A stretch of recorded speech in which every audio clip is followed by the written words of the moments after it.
Please don't feel alone. The north of England has a lot of people living with diabetes of all kinds, and please know that there's lots you can do and we can do together. Yeah, so my name's Clare Howarth, and I'm head of the North of England regional team here at Diabetes UK. And Diabetes UK is the largest charity in the UK, supporting people living with, at risk of, or working within diabetes. And so my job is very much about that. It's to make sure there's lots of preventative programs, and those things that are given out on a UK or an England-wide footprint, to make sure I work with partners so that they're implemented to a gold standard across the north of England, to make sure we support our brilliant healthcare professionals who work within all the various types of diabetes and diabetes prevention, and massively to make sure we support those living with or at risk of or loving someone living with diabetes. Lots and lots of myths though. You see myths all the time about diabetes, and they can be so absolutely soul destroying for people living with or at risk of diabetes or working within as well. So people may assume if somebody's eating a nice piece of cake, or if somebody's eating, I don't know, a nice jack and potato, that sweet treats or carbs are the reason people may be living with diabetes. That is a myth, absolute myth. That's not true. People may assume for people living with type 1 diabetes that tech does it all for us now. That's not true. Tech helps, but it doesn't do it for us all. There's so much people might believe that people have to be overweight to have diabetes. I've lived with type 1 diabetes for much of my life, and sometimes people say, I don't look like I live with diabetes. What? What does that mean? So there are so many different types of stigma that impact people living with diabetes, whether you're young or whether you're old, and they can, these kinds of stigmas can go quite deep for people, can't they? So on our North of England Facebook just a few months ago, somebody had asked a question like you've just asked me, really. What kinds of stigma have you experienced? And somebody was talking about being in a restaurant, out in a restaurant somewhere in Manchester, and a little child was going to do their insulin injection, and somebody said, would you not prefer to go and do that in the toilet? No, we don't want to go and do it in the toilet. Would you like to go and eat your dinner in the toilet? Probably not.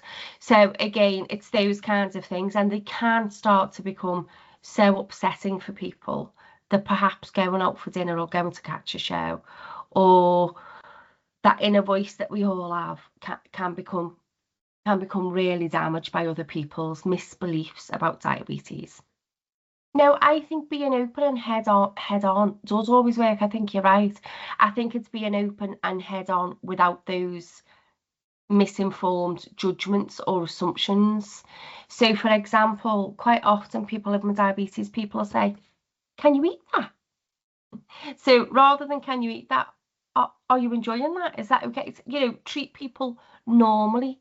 Their food, while it's a big important part of life with diabetes, people living with diabetes know what food choices to make for them, so they don't need someone else, for example, to make that judgment.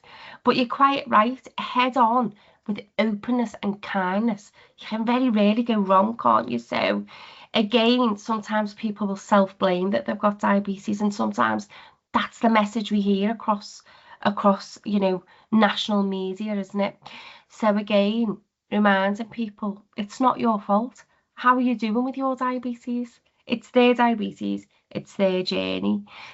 A big part of that, we know so many people are living with diabetes. Obviously, a big part is it can come into the workplace as well. So again, if you happen to work with someone who happens to be living with diabetes, be their big support champion at work, be a diabetes champion.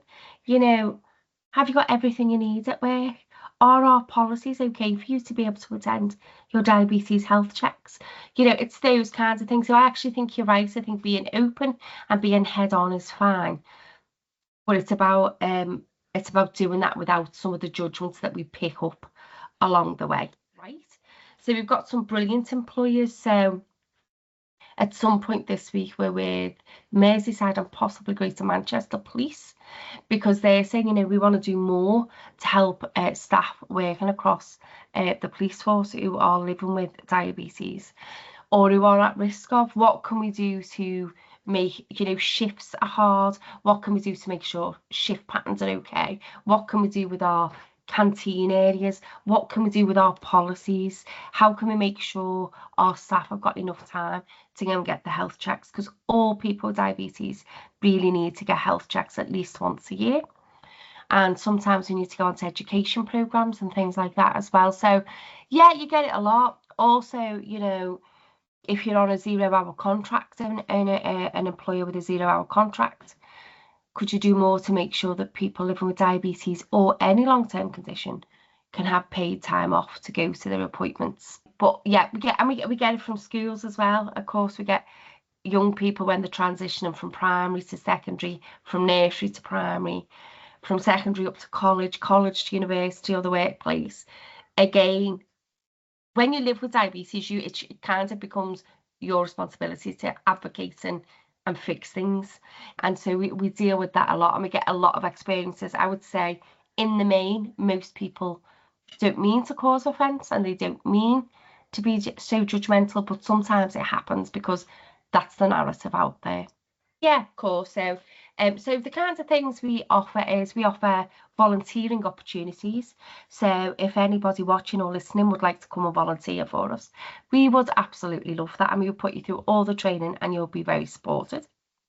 We also have brilliant support groups. So people living with diabetes or loving someone living with diabetes or parents of children living with diabetes.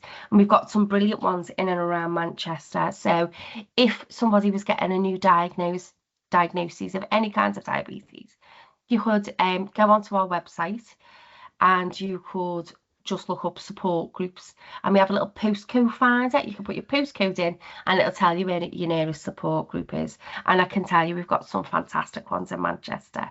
We've got our Stockport tadpoles for children living with type 1 diabetes, and they've been going for over 30 years since one of the little children, Ash, was diagnosed with type 1, and he is now in his 30s and still comes along to the group and still volunteers.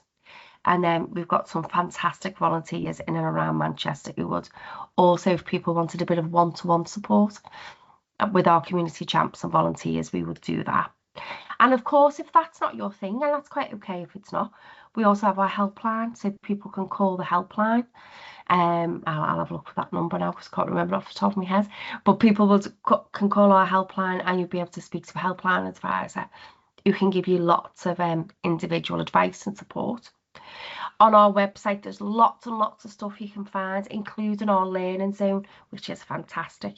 That's a place to learn about your diabetes, whatever kind it is you're living with, in a time and a place that suits you. So you can do it from bed in the evening, you can do it in the morning if you're an early riser, you can do it on your phone, on your laptop, and that's great, our learning zone. It just gives you the chance to really learn about things. And then the other thing we do is, as a charity, we're very big into our research. So ultimately, we want to find a cure for diabetes, all kinds of diabetes. So we have a big research department. We're always looking for people to either help us raise funds for research or to be part of research, to help us decide what research we should do. So again, all that information is on our website. And then for those people in Manchester, we do have our own North of England Facebook group. So if you go onto Facebook and look for Diabetes UK, your friends in the North, you can go on there. And I am always on there, always moderating it, always checking, you can ask any questions. And if myself or one of the team don't answer you, one of the other peer supporters on there will do. Well, please don't feel alone, you know, but it's easier to say that than to not feel alone. So, you know, the North of England has a lot of people living with diabetes of all kinds, and the UK does. It's one of the fastest growing conditions out there. So please know that you're not alone. Please know that there's lots you can do and we can do together to help you feel better and feel in control of what's going on. Because I think a lot of people tell me, especially when they're first diagnosed, there's either too much information or no information, and we don't seem to get really good support on diagnosis quite right. So we can do that. And if you've been diagnosed for a few years, but just think, I don't know, I just feel a little bit lost with it all because things change. Then we're here for you, and we've got lots of other people, and you can find your own tribe and feel your own vibe over here with us. So please don't feel alone. And the biggest message I would like to give is diabetes is nobody's fault. If it was one person's fault, if it was one thing we all did, then look, we could easily cure it, but it isn't. It's a multi-layered, very complex condition. It impacts people differently.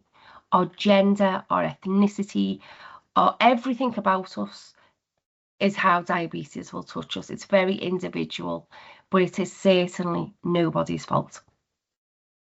As I say, we don't want anyone living in Greater Manchester to feel alone.